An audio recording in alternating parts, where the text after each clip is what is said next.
My customer's problem was they needed to evacuate a data center in 6 months or less. This included about 60 ESXi hosts, 1,500 virtual machines, with about 850 terabytes of storage. So what needed to happen in order for the customer to move was we needed to identify and classify their workloads.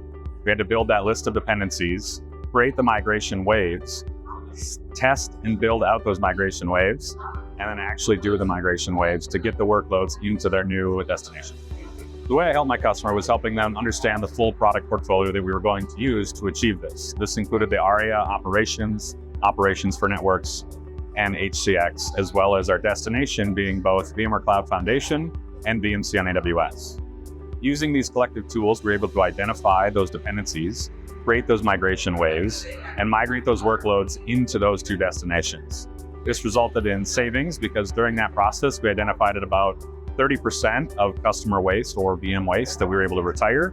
And ultimately that ended up in saving the customer money by requiring less infrastructure to run the workloads they needed. While we moved those, we were able to also able to re-IP those workloads and make them more secure in the process.